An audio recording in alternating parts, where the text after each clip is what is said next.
आज जो टॉपिक है हमारा वो है मुस्लिम लॉ यानी मोहम्मदन लॉ के कुछ क्वेश्चन और आंसर हैं जो हेल्पफुल रहेंगे आपके जो एग्ज़ाम चल रहे हैं उसके अंदर।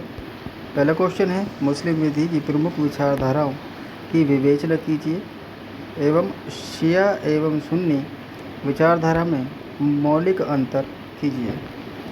चलिए, तो सबसे पहले आपको बता दूं कि जब पैगंबर मोहम्मद साहब जीवित थे उस समय पैगंबर ही धार्मिक नेता या मुख्य न्यायाधीश और सेनापति, राज्याधिपति और विधि विशेषज्ञ की हैसियत से कार्य करते थे। और जब उनकी डेथ हो गई 632 में, तब उनके पीछे कोई पुत्र वो छोड़कर नहीं गए थे। इसकी वजह से उनके उत्तराधिकारी की नियुक्ति के लिए विवाद उठ खड़ा हुआ था। तो पैगंबर मोहम्मद साहब के उत्तराधिकारी किसे बनाया जाए, इस प्रश्न के लिए मुस्लिम विधि दो विचारधाराओं में विभाजित हो गई। तो आप लोगों को पता है, शिया और सुन्नी दो विचारधाराएं उस टाइम बन गई थी और उन्हीं में अलग अलग विचारधाराएं बनी थी। तो सुन्नी स्कूल जो था, सुन्नी जो विचारधारा थी, उसमें 4 विचारधाराएं बनी: हनफी, मलकी, शफ़ी और हनबली। ये 4 विचारधाराएं थी और ये उन व्यक्तियों के नाम पर थी जो इन्होंने इसको आगे चलाया। और दूसरा था शिया स्कूल। तो शिया स्कूल में भी हसना, अशरिया, इस्माइलिया और जैदिया, तो ये विचारधारा उस टाइम चली थी। तो विस्तार से देख लेते हैं इनको। सुन्नी विचारधारा में कौन कौन सी थी? पहली थी हनफी विचारधारा। तो हनफी को देख लेते हैं। हनफी विचारधारा यह मुस्लिम विधि की पहली और सबसे प्रसिद्ध विचारधारा है और पहले इसे कूफा स्कूल के नाम से जाना जाता था। इसके बाद इस स्कूल के संस्थापक जो थे वो अबू हनीफ़ा इसके संस्थापक थे। तो अबू हनीफ़ा से ही हनफी विचारधारा बनी थी। अबू हनीफ़ा जो था वो मुस्लिम ज्यूरिस्ट थे जिन्होंने मुस्लिम विधि को पूरे विश्व में फैलाने के लिए अपने शिष्यों को प्रेरित किया। और उनकी जो थ्योरी थी उनका आधार था कुरान और हदीस। तो इस तरह से हनफी विचारधारा थी। जो उसके प्रवर्तक थे वो थे अबू हनीफ़ा। दूसरी विचारधारा है मलकी विचारधारा। और यह जो नाम था मलकी, तो मदीना के मुफ्ती जो थे अश मलिक, उन्हीं के नाम पर इसका नाम रखा गया था। और मुस्लिम धर्म के प्रमुख वरिष्ठ ये थे और इनका भी जो स्रोत थे वो कुरान और हदीस को इन्होंने अपने सिद्धांत का आधार बताया था। ठीक है। तीसरी जो विचारधारा है वो है शफ़ी विचारधारा। शफ़ी स्कूल के जो प्रवर्तक थे वो अश शफ़ी थे। तो मैं आपको यही बता रहा था कि जितनी भी चारों विचारधाराएं हैं ये उन लोगों के नाम पर हैं जो इसके प्रवर्तक थे। तो तीसरी है शफ़ी विचारधारा।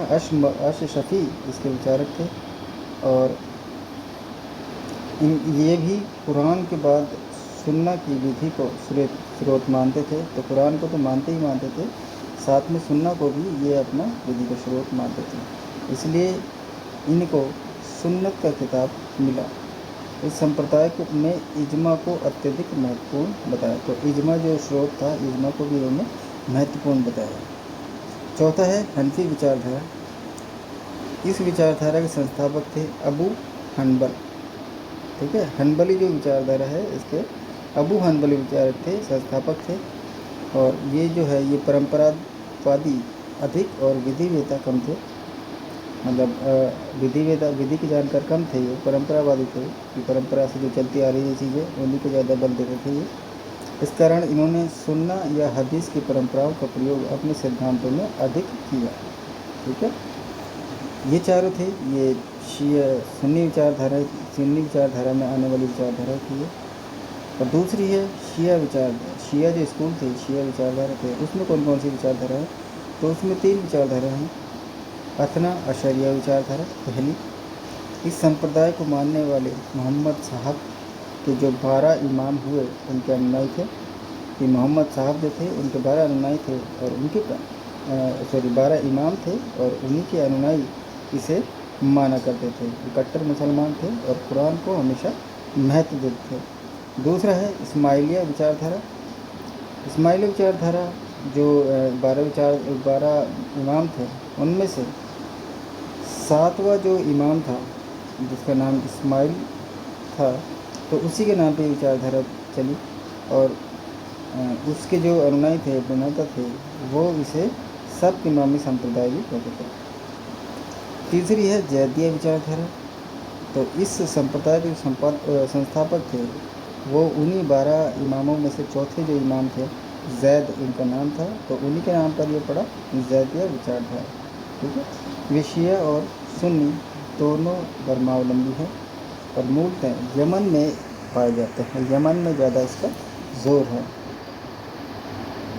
ठीक है। अब ये आधा क्वेश्चन हो गया। अब दूसरा इसमें जुड़ा हुआ है कि शिया और सुन्नी में विचार पत्तियों में भेद क्या क्या है। तो हर चीज़ में इनमें भी भेद माना जाता है। विवाह में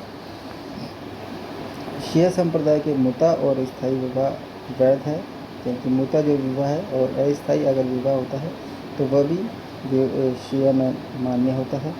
सुन्नी में मुता और अस्थायी विवाह वैध नहीं माना जाता और शिया में विवाह के लिए केवल पिता और पितामह ही वैध अभिभावक माने जाते हैं और सुन्नी में पिता पितामह के अलावा भाई हो और अन्य पैतृक संबंधी हो या माता पिता हो या मातृ पक्ष के जो संबंधी है, मामा वगैरह, वो भी इसमें मान्य होते हैं विवाह के अभिभावक के रूप में।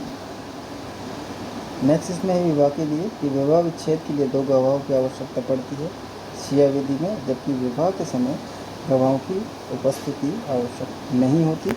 लेकिन सुन्नी में इसके विपरीत है। सुन्नी में विवाह के समय 2 गवाहों की आवश्यकता पड़ती है, जबकि विवाह विच्छेद के समय कोई साक्षी या गवाहों की आवश्यकता नहीं होती। तो ऐसे ही इनमें और भी डिफरेंस है, 4-5 डिफरेंस है, आप लोग देख लीजिएगा। दूसरा है मेहर। मेहर में क्या डिफरेंस है? मेहर में है कि शिया संप्रदाय में मेहर की न्यूनतम सीमा निर्धारित नहीं है, जबकि सुन्नी में न्यूनतम सीमा निर्धारित है जो 10 दिरहम है। और शिया में उचित मेहर की अधिकतम जो सीमा है वो 500 दिरहम रखी गई है, जबकि सुन्नी में उचित मेहर की अधिकतम सीमा निश्चित नहीं है। शिया संप्रदाय के में विपरीत शर्त की अनुपस्थिति में मेहर की अदायगी तुरंत समझी जाती है, जबकि सुन्नी संप्रदाय में विपरीत शर्त की अनुपस्थिति में कुछ अंश तुरंत और कुछ बाद में दिया जाता है। तीसरा है इसमें तलाक। तो तलाक में शिया संप्रदाय में तलाक मौखिक रूप से अरबी भाषा में होना चाहिए और सुन्नी संप्रदाय में तलाक मौखिक और लिखित दोनों प्रकार से हो सकता है। और शिया संप्रदाय में तलाक में 2 गवाहों की उपस्थिति आवश्यक है। सुन्नी संप्रदाय में तलाक में गवाहों की उपस्थिति आवश्यक नहीं है। तो शिया संप्रदाय के अनुसार मदिरा के नशे में या अन्य नशे में या बलपूर्वक कोई तलाक अगर दिया जाता है तो तलाक नहीं माना जाता, जबकि सुन्नी विधि में नशे में बलपूर्वक कैसे भी तलाक दिया जाए वो मान्य होता है। अगला देख लेते हैं अभिभावक। अभिभावक के तौर पर शिया संप्रदाय में माता लड़की के लिए 2 वर्ष तक और लड़की के लिए 7 वर्ष तक अभिरक्षा की अधिकारी होती है, जबकि सुन्नी संप्रदाय में माता लड़की के लिए 7 वर्ष तक तथा लड़की के लिए जब तक वह वयस्क न हो जाए अभिरक्षा की अधिकारी होती है। फिर है व्यभिचार से उत्पन्न बच्चा। अगर बच्चा व्यभिचार से उत्पन्न होता है तो शिया संप्रदाय में व्यभिचार से उत्पन्न बच्चा मातृहीन समझा जाता है और सुन्नी संप्रदाय में मातृत्व उसी स्त्री से समझा जाता है जिसने बच्चा पैदा किया है, चाहे किसी भी प्रकार से वो पैदा होता है। भरण पोषण का देख लेते हैं। शिया विधि में पिता का भरण पोषण करना बाध्यकारी नहीं है यदि वह कमाने योग्य नहीं है, और सुन्नी संप्रदाय में यदि पिता कमाने योग्य नहीं भी है तो भी उसका भरण पोषण जो है बेटे की जिम्मेदारी उसकी होती है। ऐसे ही शिया संप्रदाय में यदि भरण पोषण करने वालों की संख्या अधिक है तो उन पर भार प्रत्येक योग्यता के अनुसार, आय के अनुसार उनके होगा कि एक से ज़्यादा अगर हैं तो वो सभी उस पर बांट दिया जाएगा उसका भरण पोषण करने के लिए। और सुन्नी संप्रदाय में भरण पोषण की जिम्मेदारी सभी व्यक्तियों पर बराबर होती है। अब वक़्फ़ देख लेते हैं। शिया संप्रदाय में बिना जायदाद का कब्जा दिए वक़्फ़ सामान्य होता है। केवल घोषणा मात्र पर्याप्त नहीं है बल्कि कभी अमान्य होता है और केवल घोषणा मात्र पर्याप्त नहीं होती, बल्कि उसे कब्जा भी दिया जाना आवश्यक है। और सुन्नी संप्रदाय में केवल घोषणा से ही वक़्फ़ मान्य हो जाता है।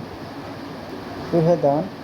शिया संप्रदाय में किसी जायदाद में अविभाजित हिस्से का दान मान्य है, लेकिन सुन्नी संप्रदाय में जायदाद में अविभाजित हिस्से का दान नहीं किया जा सकता, वो मान्य माना जाता है। शुफा का अधिकार देख लेते हैं। शिया संप्रदाय में शुफा का अधिकार केवल सहभागियों के बीच ही मान्य होता है, और सुन्नी संप्रदाय में सहभागी के अलावा पड़ोसी तथा शुफाधिकार वाले व्यक्ति भी शुफा के अधिकारी हो जाते हैं। ऐसे ही वसीयत है। वसीयत में शिया संप्रदाय में प्रत्येक व्यक्ति संपत्ति के 1/3 भाग की वसीयत बिना उत्तराधिकारी की अनुमति किसी भी समय कर सकता है, जबकि सुन्नी विधि में किसी उत्तराधिकारी के पक्ष में की गई वसीयत के लिए अन्य उत्तराधिकारी की अनुमति आवश्यक रहती है। फिर दूसरा है, शिया विधि में यदि वसीयतकर्ता से पहले वह व्यक्ति जिसे संपत्ति वसीयत की गई है मर जाता है, तो संपत्ति उसके उत्तराधिकारी को मिलती है, बशर्ते वसीयत करने वाला व्यक्ति वसीयत रद्द ना कर दे।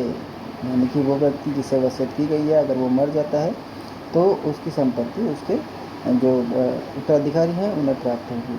और सुन्नी विधि के अनुसार यदि वसीयत ग्रहीता या वसीयतकर्ता से पहले मर जाता है वसीयत ग्रहीता, तो संपत्ति वसीयतकर्ता के में वापस हो जाती है। अब उत्तराधिकार की बात कर लेते हैं। शिया विधि के अनुसार दूरस्थ संबंधी स्वयं हिस्सेदार तथा अवशिष्टों के रूप में संपत्ति प्राप्त करते हैं, और सुन्नी विधि के अनुसार दूरस्थ संबंधी हिस्सेदार तथा अवशिष्ट के साथ संपत्ति प्राप्त करते हैं। शिया विधि के अनुसार ज्येष्ठ संतान द्वारा समस्त संपत्ति पर उत्तराधिकार की प्रथा कुछ अंशों में ही मान्य होती है, क्योंकि ज्येष्ठ पुत्र ही अपने माता पिता को पहनने के कपड़े, तलवार, घोड़ा, अंगूठी तथा कुरान का उत्तराधिकारी होता है। और सुन्नी में ज्येष्ठ अधिकार की प्रथा मान्य नहीं होती। अगला देख लेते हैं, संतान रहित विधवा शिया स्त्री पति की अचल संपत्ति में हिस्सा पाने की अधिकारी नहीं होती, ठीक है, शिया विधि में। जबकि सुन्नी विधि में संतान रहित अगर कोई विधवा है तो वो पति की अचल संपत्ति की उत्तराधिकारी हो सकती है। नेक्स्ट देख लेते हैं, मुस्लिम विधि के अनुसार सेकंड क्वेश्चन है ये आपका। फर्स्ट क्वेश्चन इतना ही है, आप लोग देख लीजिएगा इसे। दूसरा है, मुस्लिम विधि के अनुसार मान्य तथा वैध विवाह के लिए क्या क्या अपेक्षाएं होती हैं, ठीक है। 2 प्रकार के विवाह हैं, वैध और मान्य। तो सबसे पहले इसका परिचय आप लोग जरूर से लिखिए। अब्दुल कादिर बनाम सलीमा और अन्य एक इम्पोर्टेंट सब्जेक्ट वो इम्पोर्टेंट केस रहा है। इसमें ऐतिहासिक फैसला दिया था महमूद जो जस्टिस थे उस टाइम, उन्होंने कि मुस्लिम विवाह की प्रकृति को एक संस्कार के बजाय पूरी तरह से एक नागरिक अनुबंध यानी कि सिविल कॉन्ट्रैक्ट के रूप में देखा जाता है। तो इस क्वेश्चन को आप ध्यान रखिएगा, ये इस तरह से भी आ सकता है कि मुस्लिम विवाह जो है वो एक संस्कार ना होकर एक सिविल कॉन्ट्रैक्ट है। तो इसके ऊपर आपको लिखना है। तो यही क्वेश्चन उसका चेंज है, तो अगर चेंज आता है तो आप ज़रूर से यही क्वेश्चन उसमें करके आएँ। तो जो महमूद जस्टिस थे, जस्टिस महमूद थे, उन्होंने इस केस में डिसाइड किया कि मुस्लिम जो विवाह है वो एक सिविल कॉन्ट्रैक्ट के रूप में देखा जाता है, और इस सिविल कॉन्ट्रैक्ट के लिए यानी कि जो वैध विवाह है उसी कुछ रिक्वायरमेंट हैं वैलिड जो मैरिज है उसके लिए। ऑफ़र एंड एक्सेप्टनेस, कि एक पक्षकार जो है ऑफ़र करे और दूसरा उसको एक्सेप्ट करे। दूसरा है प्रेजेंस ऑफ विटनेस की प्रेजेंस उस टाइम होनी चाहिए। तीसरा है कैपेसिटी ऑफ द पार्टीज़, की पार्टीज़ जो हैं वो कैपेबल होनी चाहिए। और चौथा है फ्री कंसेंट, दोनों की फ्री कंसेंट होनी चाहिए, स्वीकृति होनी चाहिए। और नो लीगल डिसेबिलिटीज़, किसी प्रकार की डिसेबिलिटी उन पक्षकारों में नहीं होनी चाहिए, ठीक है। ये इसमें विस्तार से है, आप लोग देख लीजिएगा इसको।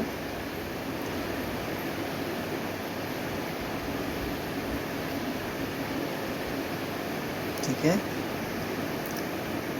तो ये अब मैरिज प्रोहिबिशन किस किस चीज़ से हो सकती है, ये क्वेश्चन आ सकता है कि मैरिज में जो अवैध विवाह है वो कैसे हो सकता है, क्या क्या चीज़ें उसमें हो सकती है। तो इसमें अलग अलग है। पहला है निरपेक्ष निषेध, और सापेक्ष, निषेधात्मक और निर्देशात्मक। निरपेक्ष कौन सी होती है? जिसमें रक्त संबंधी होते हैं, विवाह संबंधी होते हैं, और दूसरे जो है फोस्टेरेज जो होते हैं। ठीक है, ये मैंने डाल दिया है। विवाह संबंधी, रक्त संबंधी कौन कौन से होते हैं? माँ, दादी, बेटी, पोती, बहन, तो ये सारे रक्त संबंधी होते हैं। दूसरा है एफिनिटी। एफिनिटी कौन सी होती है? विवाह जो रिश्ते होते हैं उनसे निकटता के कारण जो रिश्ते होते हैं वो। ठीक है, और जैसे पत्नी की बेटी है या पोती है, और पत्नी की दादी, पिता की पत्नी या नानी की पत्नी, नाना की पत्नी, तो इन लोगों से विवाह नहीं माना जाता, एफिनिटी में ये आते हैं। और तीसरा है फोस्टेज। फोस्टेज में कौन सा होता है? फोस्टेज का मतलब होता है धात्र्य संबंध, यानी कि दूध का संबंध। दूध का जो रिश्ता होता है, जहाँ वो किसी स्त्री ने किसी को दूध पिलाया हो, तो वो उससे रिश्ता बन जाता है और उससे उसका विवाह नहीं हो सकता।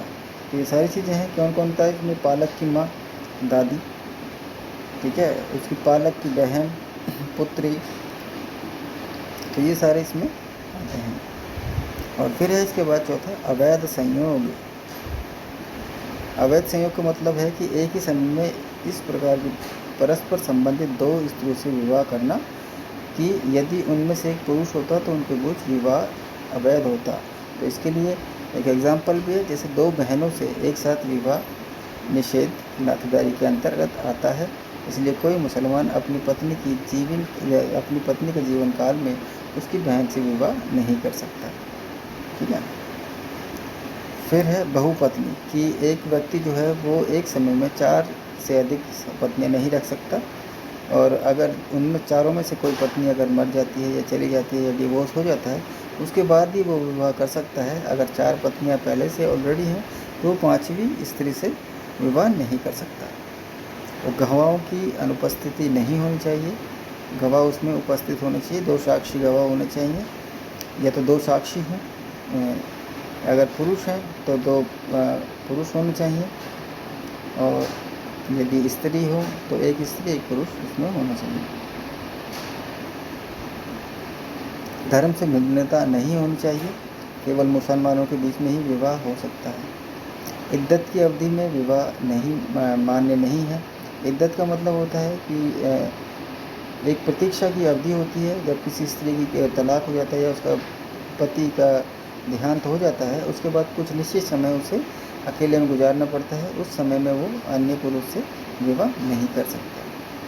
फिर है निषेधात्मक अक्षमता। इसमें दूसरे की पत्नी से विवाह नहीं किया जा सकता, और न ही विवाहित स्त्री किसी दूसरे पुरुष से विवाह कर सकती है।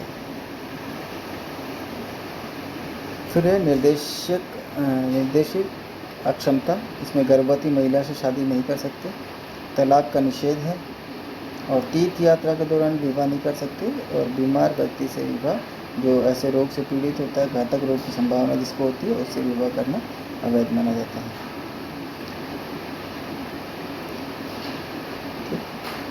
नेक्स्ट क्वेश्चन देख लेते हैं। इसमें हिबा को परिभाषित कीजिए। मुस्लिम विधि के अनुसार हिबा के प्रकार एवं वैध हिबा की आवश्यक शर्तों का वर्णन कीजिए।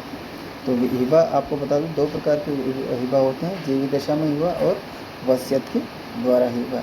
तो हिबा होता क्या है? मुस्लिम विधि के अनुसार एक मुसलमान अपने जीवन काल में अपनी संपत्ति का विधि पूर्ण ढंग से दान कर सकता है, या अपनी संपत्ति की वसीयत द्वारा जो उसकी मृत्यु के बाद प्रभावी होकर अंतरित कर सकता है। तो इसे ही हिबा कहा जा सकता है। ठीक है। नेक्स्ट क्वेश्चन है इसमें वक़्फ़ को परिभाषित कीजिए, इसकी आवश्यकता क्या है, और मान्य वक़्फ़ की स्थापना कैसे की जाएगी। तो वक़्फ़ क्या होता है भारत में? वक़्फ़, तो वक़्फ़ का मतलब होता है, इसकी उत्पत्ति जो है इस्लाम धर्म के साथ हुई, यानी कि पहले ये नहीं था, और कुरान में इसका कहीं भी जिक्र नहीं है। ठीक है। तो कुरान में सिर्फ इतना लिखा है कि तुम्हारी जो दौलत है उसमें भिखारियों और गरीबों का भी कुछ हिस्सा है, मतलब कि आप अपनी कमाई का कुछ हिस्सा गरीबों और भिखारियों को भी दान दें या धार्मिक कार्यों में ज़रूर लगाएं। परिभाषा देख लेते हैं इसके शाब्दिक अर्थ। वक़्फ़ का शाब्दिक अर्थ है निरोध, रोक या प्रतिबंधित करना, अर्थात समर्पित संपत्ति के स्वामित्व को समर्पणकर्ता से दूर करके सर्वशक्तिमान के विरुद्ध कर देना, जो ऊपर वाला है उसके नाम से आपको दे देना। तो इसके लिए अबू हनीफा ने अलग परिभाषा दी है, उसके जो शिष्य हैं दो उन्होंने अलग दी है, तो आप लोग देख लीजिएगा इसको, ठीक है। और शिया विचारधारा ने इसकी अलग से दी है। और वक़्फ़ जो अधिनियम है 1913 उसके अंतर्गत जो परिभाषा दी है उसमें दी गई है कि इसका जो सेक्शन है 2(1) उसके अनुसार इस्लाम धर्म में निष्ठा प्रकट करने वाले किसी व्यक्ति द्वारा किसी संपत्ति का मुस्लिम विधि के अंतर्गत धार्मिक, पवित्र या खैराती समझे जाने वाले प्रयोजन के लिए स्थायी समर्पण, कि अपनी संपत्ति का कुछ हिस्सा, अपनी कमाई का कुछ हिस्सा वो धार्मिक, पवित्र या खैराती जो कार्य हैं उनमें लगाएं, इसे ही वक़्फ़ का है। तो वक़्फ़ के अनिवार्य तत्व जो आपका क्वेश्चन है, किसी संपत्ति का स्थायी समर्पण, इस्लाम धर्म में निष्ठा रखने वाले स्वच्छित वयस्क व्यक्ति द्वारा उसका समर्पण किया जाना चाहिए। और तीसरा है मुस्लिम विधि द्वारा धार्मिक, पवित्र या खैरात समझे जाने वाले किसी प्रयोजन के लिए वक़्फ़ किया जाना चाहिए।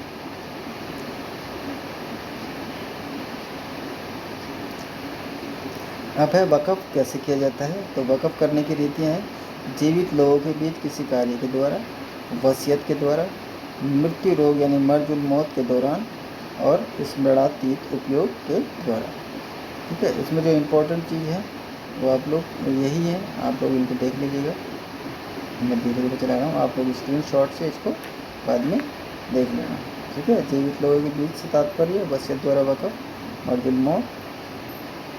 वक़्फ़ के अब प्रकार, वक़्फ़ कितने प्रकार के होते हैं। तो वक़्फ़ दो प्रकार के होते हैं, लोक वक़्फ़ और निजी या प्राइवेट वक़्फ़। लोक वक़्फ़ कौन सा होता है, सार्वजनिक वक़्फ़ धार्मिक या खैरात के प्रयोजन के लिए होता है, और लोक वक़्फ़ अपने निजी परिवार के लाभ के लिए उत्पन्न नहीं किया जा सकता है, ठीक है। और दूसरा है निजी वक़्फ़, यह संस्थापक या निजी खानदान और वंशजों के लिए होता है, यानी कि जो वक़्फ़ करना चाहता है वो अपने वंशजों के लिए, जो खानदान के जो लोग हैं उनके लिए वो वक़्फ़ कर सकता है। अब वक़्फ़ में एक नाम होता है मुतवल्ली, यानी कि तौलियात जिसे बोलते हैं। तो मुतवल्ली कौन होता है, मुतवल्ली होता है जो प्रबंधक या अधीक्षक उसका होता है उस चीज़ का, उसे मुतवल्ली कहा जाता है। कौन व्यक्ति मुतवल्ली नियुक्त किया जा सकता है, तो कोई भी व्यक्ति मुतवल्ली नियुक्त किया जा सकता है। संस्थापक जो वाकिफ़ होता है वो स्वयं, उनके बच्चे, स्त्री और चाहे गैर मुस्लिम हो वो भी वक़्फ़ का मुतवल्ली बन सकता है। और शिया वक़्फ़ में सुन्नी मुसलमान और सुन्नी वक़्फ़ में शिया मुसलमान भी मुतवल्ली बन सकता है। नेक्स्ट क्वेश्चन है, एक वैध वसीयत के आवश्यक तत्व क्या हैं, क्या एक अजन्मे शिशु को वसीयत की जा सकती है। तो वसीयत क्या होती है, इसका अर्थ देख लेते हैं। फतवा आलमगीर के अनुसार वक़्फ़ की परिभाषा दी गई है कि वसीयतकर्ता की मृत्यु हो जाने पर प्रभाव में आने वाली किसी विशेष वस्तु, मुनाफे, लाभ या वृत्ति में संपत्ति के अधिकार का दान। इस प्रकार वसीयत किसी व्यक्ति की अपनी संपत्ति संबंधी इरादे की कानूनी घोषणा होती है कि मेरे मरने के बाद मेरी संपत्ति इस व्यक्ति को दी जाए या इस संस्था को दी जाए या इस किसी और चीज़ के लिए मेरी संपत्ति चली जाए, तो मेरी मृत्यु के बाद, तो वो वसीयत होती है, वो घोषणा होती है उसकी, जिसे वह अपने मर जाने के बाद कार्यान्वित करना चाहता है। यदि वसीयत की परिभाषा को दो भागों में विभाजित कर दिया जाए तो वसीयत के नीचे दिए हुए तत्व प्रकाश में आते हैं, यानी कि वसीयत दो प्रकार से की जा सकती है। वसीयत एक व्यक्ति द्वारा दूसरे व्यक्ति को संपत्ति का अधिकार का एक प्रदान है, और इस अधिकार का प्रदान ऐसे अधिकार प्रदान करने वाले व्यक्ति, यानी जो वसीयत करता है, के मर जाने के बाद प्रभाव में आता है। तो वसीयत का दस्तावेज वसीयतनामा कहलाता है, ठीक है। तो मान्य वसीयत की अपेक्षा कि एक मान्य वसीयत कैसे मानी जाएगी, तो इसके कुछ तरीके बता रखे हैं। वसीयतकर्ता को वसीयत करने के लिए सक्षम होना जरूरी है। दूसरा, वसीयतदार को वसीयत ग्रहण करने के लिए सक्षम होना ज़रूरी है। वसीयत द्वारा दान की विषय वस्तु का मान्य होना ज़रूरी है, और वसीयत द्वारा दान का मुसलमान की वसीयतीय शक्ति जो है उसकी सीमा के भीतर होना चाहिए, तभी एक वसीयत मानी जाएगी। इससे कुछ एग्जाम्पल मैं बता देता हूँ। किसी संस्था को वसीयत दान किसी संस्था के लाभ के लिए किया गया वसीयत दान मान्य होता है। गैर मुस्लिम को वसीयत दान किसी गैर मुस्लिम को दिया हुआ वसीयत दान भी मान्य होता है। मुस्लिम विधि में वसीयतदारों के बारे में दो नियम है। वसीयतदार यानी जो वसीयत करता है, यह कि वसीयत करने के समय उसको विद्यमान होना चाहिए, वो व्यक्ति वहाँ पे होना चाहिए, जीवित होना चाहिए, यह या तो वास्तविक रूप से या संभाव्य रूप से हो सकता है। और दूसरा है खैरात के लिए वसीयतदान, ये देखना खैरात के लिए भी कर सकते हैं। नेक्स्ट क्वेश्चन है धर्मस्थता की अभिस्वीकृति क्या है? एक विधिमान्य अभिस्वीकृति की शर्तों का उल्लेख कीजिए। तो इसका आंसर है धर्मस्थ होती क्या है? धर्मस्थ का मुख्य आधार विवाह होता है, निकाह होता है कि अगर विवाह हुआ है और तब से कोई संतान पैदा होती है तो उसे धर्मज यानी कि वैलिड माना जाएगा। ठीक है। इसमें हबीबुर रहमान चौधरी बनाम अल्ताफ़ अली चौधरी के बाद प्री काउंसिल ने डिसाइड किया है, देख लेना आप लोग। अब जब बच्चे का पितृत्व स्थापित करना हो, मैंने आपको बता दिया कि धर्मस्थता क्या होती है। धर्मस्थता का मतलब किसी बच्चे का जो जन्म होता है ये देखना होता है कि वो वैलिड बच्चा है या इनवैलिड बच्चा है। अब इसमें यह देखना होता है कि उसका पिता कौन है। तो जब पितृत्व स्थापित होता है तो उसकी धर्मस्थता का स्थापित है, तो उसकी धर्मस्थता कैसे पता चलती है कि मुस्लिम विधि में पितृत्व निम्नलिखित 2 तरीकों में से किसी एक तरीके से स्थापित होता है। कौन कौन से? नियमित या अनियमित विवाह की अवधि में जन्म। ठीक है, कि विवाह होना चाहिए, चाहे नियमित हो या अनियमित हो, उस विवाह के दौरान वो बच्चे का जन्म होना चाहिए। और दूसरा है कुछ परिस्थितियों में अभिस्वीकृति द्वारा, कि या तो माता पिता खुद अभिस्वीकृत करें कि हाँ ये हमारा बच्चा है और हमारी शादी की वजह से ये बच्चा पैदा हुआ। गौतम कंदू बनाम पश्चिम बंगाल के जो राज्य है उसके बारे में ये एक केस है कि याचिकाकर्ता ने एक बच्चे के पितृत्व को चुनौती दी और न्यायालय से प्रार्थना की कि बच्चे की खून की जांच करके पता करे कि उसका असली पिता कौन है। उसके अनुसार जब तक ये सिद्ध नहीं हो जाता कि बच्चे का भरण पोषण देने के लिए उत्तरदायी नहीं है। अब धर्मस्थ के संबंध में मुस्लिम जो कानून है वो क्या है कि पहला है विवाह के बाद 6 महीने में कम से कम 6 महीने के समय में जो बच्चा है वो जन्म होना चाहिए। तो वो अगर 6 महीने से पहले अगर वो बच्चा पैदा हो जाता है तो उसे अधर्मज माना जाता है, और 6 महीने के बाद अगर पैदा होता है उसे धर्मज माना जाता है। दूसरा है विवाह की तारीख से 6 महीने के बाद जन्मे बच्चे के धर्मज होने की अवधारणा की जाती है जब तक कि पिता उसे लियन के द्वारा अस्वीकार न कर दे। तो लियन का मतलब क्या होता है? लियन का मतलब होता है एक पत्नी पर यह इल्ज़ाम लगाया जाता है कि उसका किसी और से कोई संबंध है। तीसरा है विवाह विच्छेद के पश्चात उत्पन्न बच्चा। तो विवाह विच्छेद के बाद अगर यानी कि डिवोर्स हो जाता है उसके बाद अगर बच्चा पैदा होता है तो क्या क्या नियम है? शिया विधि के अंतर्गत यदि 10 चंद्रमास के अंदर बच्चा उत्पन्न हुआ है, यानी विवाह विच्छेद हो गया है लेकिन 10 चंद्रमास के अंदर वो पैदा हो जाता है तो वो वैलिड माना जाएगा, वैध माना जाएगा। और दूसरा हनफी विधि में है कि यदि 2 चंद्रमास के भीतर उत्पन्न हुआ हो तो, और शफी और मलकी में 4 चंद्रवर्षों, दो हनफी में भी 2 चंद्रवर्ष हैं, तो शफी और मलकी विधि में 4 चंद्रवर्षों के भीतर उत्पन्न हुआ हो तो ऐसा बच्चा धर्मज माना जाएगा। ठीक है। अब भारतीय साक्ष्य अधिनियम जो इंडियन एविडेंस एक्ट है उसकी जो सेक्शन 112 यानी कि 112 जो है वो कहती है कि यदि तथ्य कि किसी व्यक्ति का जन्म उसकी माता और किसी पुरुष के मान्य विवाह के कायम रहने के दौरान या विवाह विच्छेद 280 दिनों के भीतर हुआ है, जब माता अविवाहित रही, इस बात का निश्चय प्रमाण है कि वह उस पुरुष की धर्मज संतान है जब तक कि यह न दर्शाया जाए कि उससे गर्भ में आने के किसी भी समय विवाह के पक्षकारों की एक दूसरे से पहुंच नहीं है। मतलब कि जब विवाह हो गया तो उस विवाह के पश्चात 280 दिन के भीतर अगर बच्चा पैदा होता है तो वो धर्मज माना जाएगा, जब तक कि यह साबित नहीं कर दिया जाता कि उन दोनों में आपसी संबंध नहीं बने थे। मान्य अभिस्वीकृति मैंने बताया 2 प्रकार से। तो अभिस्वीकृति भी हो सकती है कि माता पिता उसको स्वीकार करें। तो इसकी शर्तें क्या है? अभिस्वीकृति न केवल पुत्र होने की बल्कि धर्मज पुत्र होने की ज़रूरी है कि हाँ ये हमारा धर्मज पुत्र है। पक्षकारों की आयु ऐसी होनी चाहिए कि पिता और संतान होना संभव हो। तो बैली जो एक विचारक थे उनके अनुसार स्वीकृतिकर्ता को कम से कम 12.5 वर्ष की आयु से बड़ा होना चाहिए। यह ज़रूरी है कि इस प्रकार अभिस्वीकृति की संतान किसी दूसरे की संतान न समझी जाती रही हो।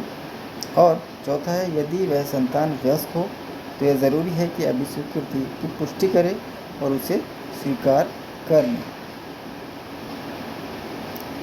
और इसमें आगे है कि संतान के गर्भ में आने के समय माता और पिता का विदित्या विवाहित होना आवश्यक है, यानी कि दोनों का विवाह होना आवश्यक है, तभी अगर माता के गर्भ में वो संतान आई है तो उसे धर्मज माना जाएगा। फिर है स्वीकृतिकर्ता को संविदा करने के लिए सक्षम होना चाहिए और उसे व्यस्त और स्वस्थचित होना चाहिए। देख लेना आप लोग इसके बारे में।